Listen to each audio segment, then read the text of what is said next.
Quer conhecer os direitos básicos da criança e do adolescente, especialmente aqueles ligados ao acesso à educação? Então assista essa videoaula até o final.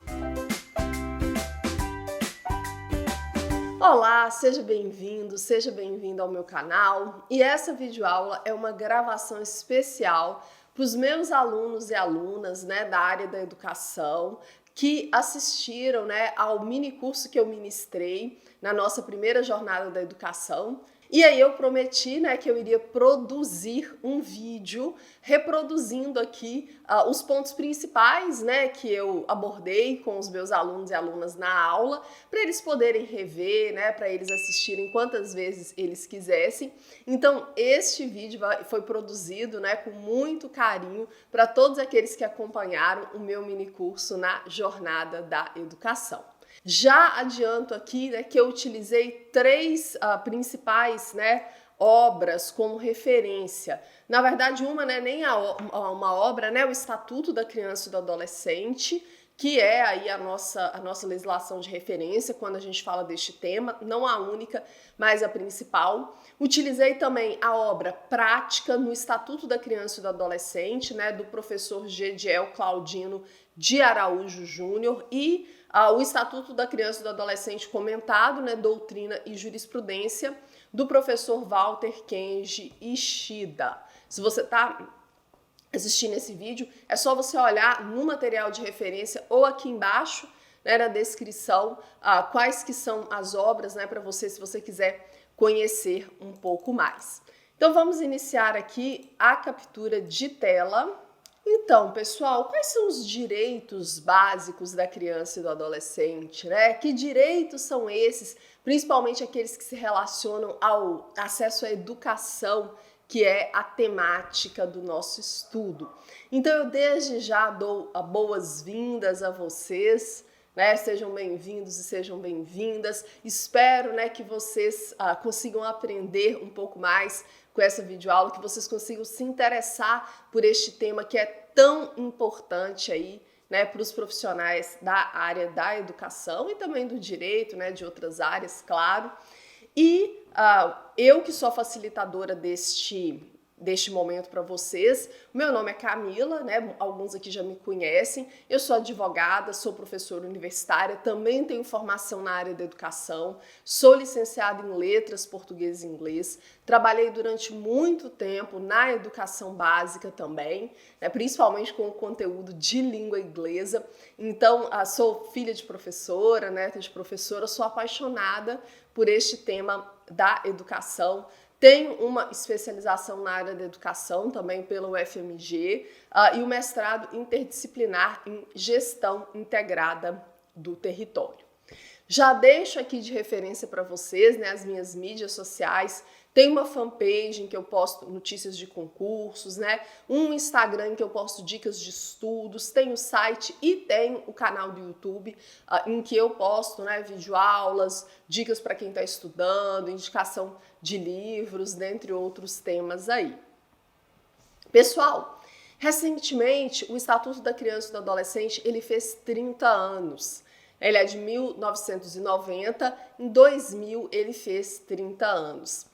Mas nós precisamos considerar esse marco aí desses 30 anos, mais do que nunca, como uma forma de nós refletirmos a respeito da aplicação do ECA, quais foram os avanços, quais são as principais dificuldades que são enfrentadas por educadores, por educadoras, por profissionais do direito, do âmbito da assistência social, da saúde, dentre outros aí, na hora de efetivar esses direitos básicos da criança e do adolescente que estão aí previstos.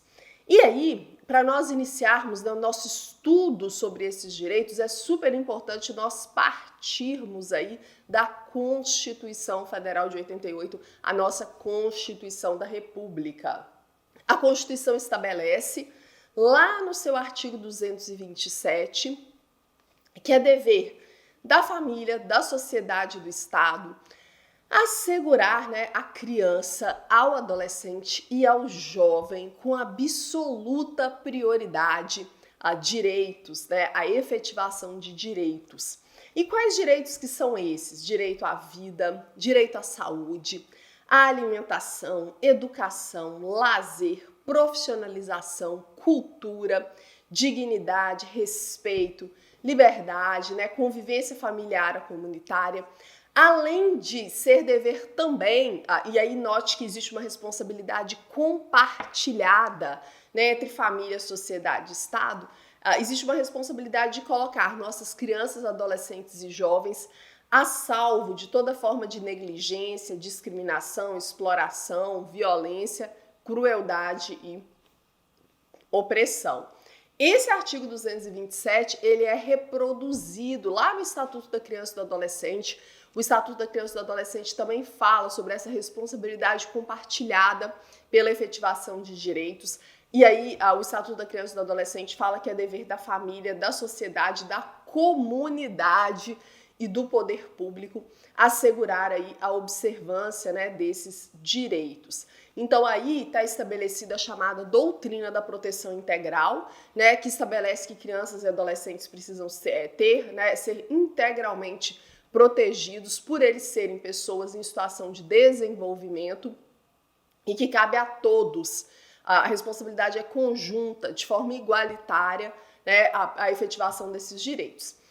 E é interessante porque a Constituição é de 88, o Estatuto da Criança e do Adolescente é de 1990, só que esse artigo 227, ele foi, digamos, o ponto de partida para se reformar a legislação até então existente, né, que era aplicada para crianças e adolescentes, que era o tenebroso, né, graças a Deus já enterrado, Código de Menores no Brasil. Por que eu falo isso? O Código de Menores nos remete aí a uma época tão tenebrosa, porque ele intitulava, né, aquela criança e aquele adolescente em situação de vulnerabilidade como menor. Ele não dava para essa criança e para esse adolescente em situação de vulnerabilidade essa perspectiva aí de garantia de direitos, mas sim, né, de que o Estado ele deveria, digamos assim, enquadrar essas crianças e esses adolescentes que não estivessem socialmente ajustados, né? Então, quem que era o menor? Era criança ou adolescente abandonado, né, em situação de rua, que não tinha família, né? Para todos eles eram atribuídas o mesmo tratamento pelo Código de Menores, inclusive para aquele que tivesse também, né, envolvido aí com a trajetória infracional. Então é por isso, pessoal, que a gente não pode, nós, né, educadores, não podemos nos referir a crianças e adolescentes como menores, porque isso aí tem uma carga negativa muito pesada que faz referência aí ao antigo Código de Menores, porque o menor era qualquer criança e adolescente que estivesse em situação de vulnerabilidade, né? E a lei, ela não dava um tratamento no sentido de proteção, mas sim o Estado tinha que tutelar no sentido assim de alguma forma enquadrá-los, né? Direcionar eles. Não tinha essa preocupação, né, com a dignidade dessas crianças e adolescentes na perspectiva que o Estatuto trabalha. Então, quem tem menos de 18 anos, quem ainda não adquiriu a maioridade civil, né, são crianças e adolescentes. Não podemos aí utilizar essa nomenclatura menores que faz referência lá ao antigo Código de Menores. É importante a gente pensar, né, que o Estatuto da Criança e do Adolescente, ele trabalha aí com alguns conceitos, né? Então, para o Estatuto, criança é uma pessoa com até 12 anos de idade incompletos. Então, aquele menino, aquela menina que ainda não completou 12 anos é uma criança para fins aqui da nossa legislação. Já o adolescente é aquela pessoa que tem entre 12 e 18 anos de idade. Ou seja, já passou dos 12 anos, já completou 12 anos, mas ainda não completou 18 anos de idade. E aí, quando a pessoa completa 18 anos, né, quando o adolescente completa 18 anos, ele atinge a sua maioridade civil. Mas é preciso nós lembrarmos, né, que existem aquelas situações para pessoas com idade entre 18 e 21 anos, né, 21 anos incompletos, para as quais o ECA ele também é aplicado. Então, são algumas poucas situações, mas, por exemplo, se um menino ou uma menina cometem ato infracional na véspera de completar 18 anos, e a sentença do juiz determinando a medida socioeducativa de internação sai depois que ele já completou 18 anos, né? Considerando que a medida socioeducativa de internação ela não tem prazo determinado, mas ela não pode ultrapassar aí 3 anos, né? Seria uma rara situação em que um menino ou uma menina poderia ficar sob a proteção do ECA até aproximadamente os 21 anos. Né? Então, como regra, o ECA ele se aplica para quem tem até 18 anos de idade incompletos, mas tem algumas poucas situações em que ele vai ser aplicado para quem tem até 21 anos de idade incompletos. Ainda existe uma outra lei, né, que é objeto aí de estudo, deve ser objeto de estudo para vocês, educadores e educadoras, que é o Estatuto da Juventude, ok?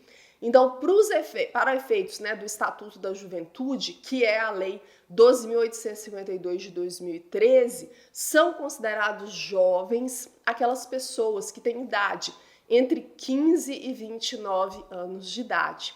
Então, nós temos as crianças com até 12 anos incompletos, os adolescentes, que é quem tem entre 12 e 18 anos incompletos, e a gente ainda tem o jovem, né, pelo Estatuto da Juventude, são consideradas jovens as pessoas com idade entre 15 e 29 anos de idade.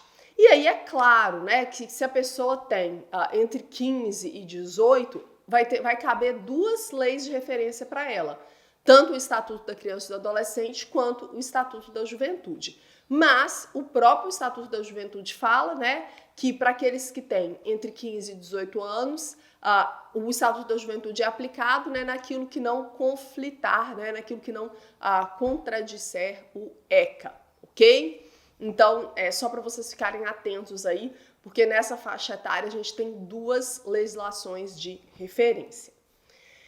E aí, o Estatuto da Criança e do Adolescente, né, quais são os direitos básicos que estão previstos nele? Olha só, ele garante o direito à vida e à saúde de crianças e adolescentes, sendo que, no caso da saúde, essa saúde vai ser prestada, né, por meio do SUS, do Sistema Único de Saúde, e a proteção vai desde a gestação, né, a proteção das crianças, desde a gestação, as mães têm o direito de serem acompanhadas, né, de fazerem o pré-natal, o parto, a vacinação, tudo pelo SUS.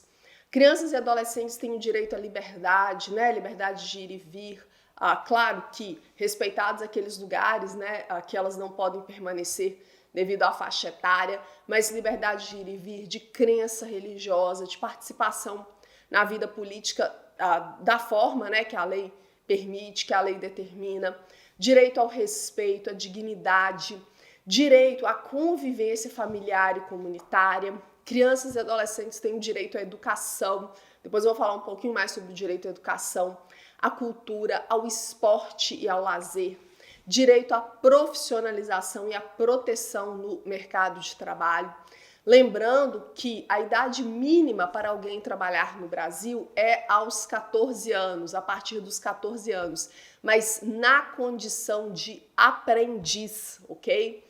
Então, tem uma legislação própria que se aplica, né, para o trabalho do jovem aprendiz. Então, a idade mínima para se trabalhar, 14 anos da condição de aprendiz. Lembrando que o adolescente não pode executar aí nenhum tipo de trabalho penoso, né, perigoso, insalubre.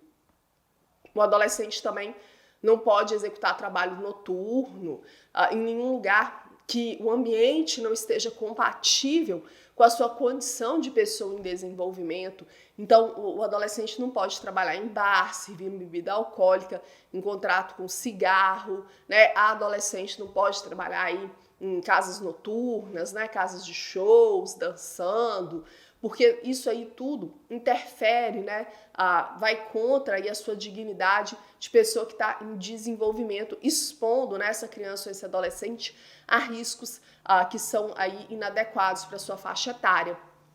Então, da mesma forma, adolescentes não podem trabalhar, criança não pode trabalhar de jeito nenhum, né? Mas adolescente não pode trabalhar em contato com arma de fogo, com munição, com explosivo, com material pornográfico, né? Todos aqueles produtos cuja venda é naturalmente proibida para crianças e adolescentes. Com relação ao direito à educação, né, esse tema aí que interessa os alunos e alunas que participaram da jornada da educação, e o que o Estatuto diz? Vamos ver os direitos básicos. A criança e o adolescente têm direito à educação, né? A educação deve visar o pleno desenvolvimento de sua pessoa, né? O preparo para o exercício da cidadania, a qualificação para o mercado de trabalho e deve ser assegurado para eles: 1. Igualdade de condições para acesso e permanência na escola. 2. Direito de ser respeitado por seus educadores. 3. Direito de contestar critérios avaliativos, né, na escola, podendo inclusive recorrer a instâncias escolares superiores. 4. Ainda no âmbito da educação, crianças e adolescentes têm direito de organização e participação em entidades estudantis, né, exemplo de grêmio e por aí vai. E 5. Crianças e adolescentes têm direito à escola pública e gratuita, próxima de sua residência, garantindo-se vagas no mesmo estabelecimento a irmãos que frequentem a mesma etapa ou ciclo de ensino da educação básica. E na prática é muito comum o Conselho Tutelar enviar notificação para escolas, né, que negaram aí vagas para o pai, para a mãe nessas circunstâncias. Então, de acordo, né, com a lei, a criança ou adolescente tem o direito de acesso à vaga, né, na escola pública e gratuita próxima da sua residência. Irmãos que estejam na mesma etapa ou no mesmo ciclo da educação básica têm o direito à vaga, né, têm o direito de estudar juntos, ok? Importante isso aí, porque gera muitos conflitos na prática, né, quando essas vagas aí não estão disponíveis. Ainda dentro, né, da previsão do Estatuto, é dever do Estado assegurar à criança e ao adolescente o acesso ao ensino fundamental, obrigatório e gratuito, inclusive para aqueles que não tiveram acesso na idade própria. A progressiva extensão da obrigatoriedade e gratuidade ao ensino médio. Com relação àquela oferta de ensino, né, para quem não teve acesso na idade própria, hoje a gente tem um programa bem bacana, né, chamado de EJA, que é a Educação de Jovens e Adultos. Já trabalhei no EJA, foi uma experiência maravilhosa, que justamente leva, né, este acesso para jovens e adultos, né, que não tiveram acesso à educação na faixa etária certa. De qualquer forma, né, é dever do Estado assegurar à criança e ao adolescente este ensino fundamental obrigatório e gratuito, com a progressiva extensão, né, dessa obrigatoriedade e gratuidade ao ensino médio. Também é dever do Estado, né, assegurar à criança e ao adolescente o atendimento educacional especializado, né, aos portadores de deficiência. Lembrando que a gente não usa mais esse termo portador de deficiência, né, é pessoa com deficiência, é porque o ECA ainda traz dessa forma, mas aos deficientes, ok? Atendimento educacional especializado na rede regular de ensino, né? Para isso existem os professores de apoio que, pelo menos aqui no estado de Minas, né, que são quem participam aí, né, apoiando essas crianças e adolescentes deficientes em sala de aula na rede regular de ensino. Também é dever do Estado assegurar à criança e ao adolescente atendimento em creche e pré-escola, né, aquelas crianças de 0 a 5 anos de idade. Ainda dentro destes deveres, né, do Estado, no que diz respeito à educação, a criança e o adolescente tem direito de acesso aos níveis mais elevados do ensino, da pesquisa e da criação artística, né, segundo a capacidade de cada um. Crianças e adolescentes também têm direito à oferta de ensino noturno regular, né, para as condições do adolescente trabalhador. Então é por isso que tem, por exemplo, a oferta do ensino médio, né, o ensino médio na rede pública no turno noturno, que é adequado aí para as necessidades daquele adolescente que às vezes trabalha durante o dia, né, e não pode estudar nos turnos matutino e vespertino. Também é dever do Estado assegurar à criança e ao adolescente atendimento no ensino fundamental através daqueles programas suplementares, né, de material didático. Então ele tem que ter acesso de forma gratuita ao transporte, à alimentação que é feito, né, por meio da merenda e até mesmo a assistência à saúde. Tudo isso é direito da criança e do adolescente no acesso ao ensino fundamental. Existem algumas obrigatoriedades que são devidas pelos dirigentes dos estabelecimentos de ensino fundamental. Então, geralmente, o diretor, né, o coordenador pedagógico, ele tem aí algumas obrigações no que diz respeito, né, às crianças e aos adolescentes. Então, eles têm a obrigação de comunicar ao conselho tutelar casos que eles tomam conhecimento de maus tratos envolvendo os alunos, reiteração, né, de faltas injustificadas e de evasão escolar, esgotados os recursos escolares, né, depois de tentar resolver, fazer contato com os pais, fazer contato com a família, né, se não conseguiu aí resgatar uma criança ou adolescente faltoso que evadiu, comunicar ao conselho tutelar, e elevados níveis de repetência, né, em um determinado ano do ensino fundamental tem que ser comunicado também ao conselho tutelar, para que o conselho tutelar, né, que é este órgão encarregado pela sociedade de zelar pelos direitos da criança e do adolescente, tome aí as devidas providências. Eu coloquei aqui 2 pontos que eu acho importante, porque existe alguma dúvida a respeito das pessoas, né? O que é caso de comunicar ao conselho tutelar, né? O que é caso de encaminhar para a Justiça da Infância e Juventude. Então, eu coloquei aqui para vocês o que o ECA diz. Casos em que existe a suspeita, né, ou a confirmação de castigos físicos, tratamento cruel ou degradante, né, e de maus tratos contra criança ou adolescente, essas situações serão obrigatoriamente, note que é uma obrigação de quem toma conhecimento, né, obrigatoriamente comunicados ao conselho tutelar da respectiva localidade. Claro que sem prejuízo de outras providências legais, né? Porque tem alguns casos que tem que chamar a polícia mesmo, né? Registrar a ocorrência e tudo. Mas, via de regra, se você, cidadão, cidadã, vizinho, vizinha, educador, educadora, toma conhecimento de suspeita, né? De maus tratos, qualquer forma de violência física contra criança ou adolescente, negligência, né? Você tem que fazer o comunicado para o conselho tutelar da localidade. Professora, e aquelas mães, né, ou gestantes que decidem entregar os seus filhos para adoção? Neste caso, elas deverão ser encaminhadas, né, elas serão encaminhadas sem nenhum tipo de constrangimento para a Justiça da Infância e da Juventude. Vocês viram que os cãezinhos resolveram participar da minha aula, né? De vez em quando acontece. Então, as gestantes ou mães que manifestem interesse em entregar os seus filhos para adoção, elas têm o direito de serem encaminhadas, né, sem nenhum tipo de constrangimento para a Justiça da Infância e da Juventude. Por quê? Esses bebês, né, essas crianças, eles são cadastrados no CNA, no Cadastro Nacional de Adoção, e ficam ali disponíveis para pessoas e famílias que estão neste mesmo cadastro, né, e que têm interesse em adotar um filho ou uma filha. Então, adoção é com a Justiça da Infância e Juventude, né, não passa aí, não é caso de encaminhamento para o Conselho Tutelar. E agora, para a gente poder fechar, eu vou explicar em linhas gerais, né, a diferença aí entre as medidas de proteção e as medidas socioeducativas.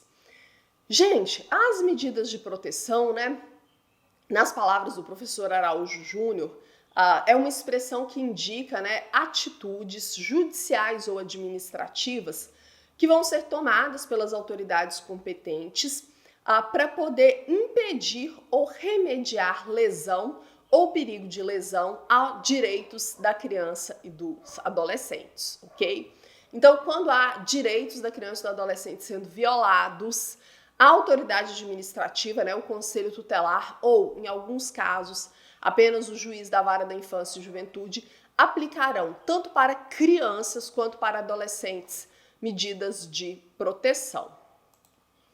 E aí, essas medidas de proteção, elas vão ser aplicadas, né, quando os direitos da criança e do adolescente forem violados por ação ou omissão da sociedade ou do Estado, ok?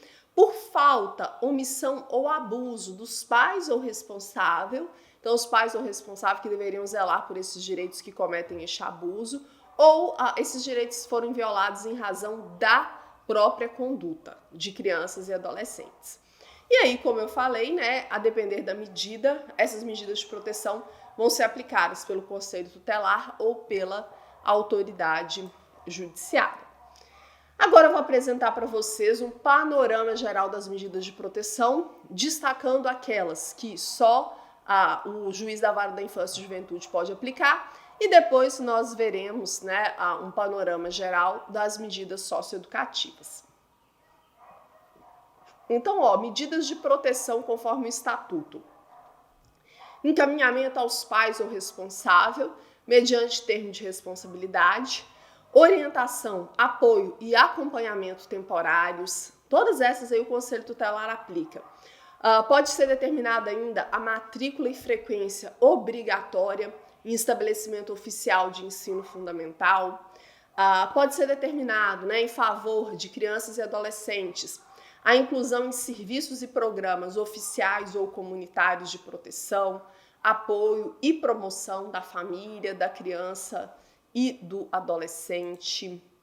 A requisição, né, se for o caso, se for a mais adequada no caso concreto, requisição de tratamento médico, psicológico ou psiquiátrico em regime hospitalar ou ambulatorial, inclusão em programa oficial ou comunitário de auxílio, orientação e tratamento, né, para aquelas crianças e adolescentes alcoólatras ou dependentes de drogas. Então, o Conselho Tutelar geralmente faz isso aí com o apoio do CAPSI, né, o Centro de Atenção Psicossocial Infantil. Ele geralmente presta, né, o tipo de apoio, mas depende muito das condições aí em âmbito da assistência social, né, de cada localidade. E o acolhimento institucional, que não deve ser uma medida que o Conselho Tutelar toma como regra, né, mas ele pode tomar em casos extremos, que é tirar, né, aquela criança ou adolescente daquele contexto familiar problemático, né, violador de direitos, tirar temporariamente, né, encaminhar aí para um abrigo, né, para uma instituição aí que faz a acolhida dessa criança ou desse adolescente até que ele tenha condição de retomar ao convívio familiar ou até que o juiz determine a sua inclusão em uma família substituta. E por falar nisso, né, temos mais duas medidas de proteção, essa só o juiz pode determinar, que é a inclusão em um programa de acolhimento familiar, né, o programa Família Acolhedora, que tem sempre prioridade sobre o acolhimento institucional, mas não são todos os municípios em que existe o programa de família acolhedora. E, por fim, uma medida de proteção que também só o juiz da vara da infância e juventude que pode determinar, que é a colocação daquela criança ou daquele adolescente em família substituta. Medida essa de proteção que se dá em 3 diferentes modalidades, né? A guarda, a tutela e a adoção. Aí, superadas as medidas de proteção, né, que podem ser aplicadas para crianças e adolescentes, e o Conselho Tutelar pode aplicar a maioria delas, né, mas tem aquelas que só o juiz pode aplicar, a gente passa para o estudo do conceito de medida socioeducativa. Pessoal, medida socioeducativa é para o adolescente autor de ato infracional. Criança não recebe medida socioeducativa. Mesmo se criança praticar ato infracional, ela recebe uma medida de proteção. Então, o que é uma medida socioeducativa? A medida socioeducativa, nas palavras do professor Ishida, é uma providência, né, que vai ser originada de sentença do juiz da infância e juventude, sempre por meio, né, do devido processo legal. E a medida socioeducativa, ela é para o adolescente autor de ato infracional. Então, ela tem uma natureza educativa, né? Mas modernamente também ela tem uma natureza sancionatória. Esse sancionatório é no sentido de responsabilização do adolescente, né, como resposta ao ato infracional cometido por ele. Então, a medida socioeducativa só para o adolescente tem 2 diferentes vieses, né? O viés pedagógico e o viés de responsabilização do adolescente autor de ato infracional. E a gente tem uma súmula, né, a súmula 108 da STJ, que diz que a aplicação de medidas socioeducativas ao adolescente, né, é de competência exclusiva do juiz. Portanto, o conselho tutelar, por exemplo, jamais pode aplicar, não cabe a ele aplicar uma medida socioeducativa. E aí eu coloquei para vocês aí, né, pessoal, a título de ilustração, as principais medidas socioeducativas, da mais branda até a mais rigorosa. A advertência, que é quando o adolescente ele é chamado a atenção, né, pela prática de um ato infracional mais brando, mais leve, e ele assina, né, um termo ali na presença do juiz e do promotor. Temos também a obrigação de reparar o dano, que é um ato infracional aplicado aos adolescentes para, no caso de atos infracionais, perdão. A obrigação de reparar o dano é uma medida socioeducativa aplicada aos adolescentes no caso de atos infracionais com reflexos patrimoniais. Lembrando, gente, que adolescente não pratica crime, ok? Educador não fala que adolescente pratica crime, pelo amor de Deus.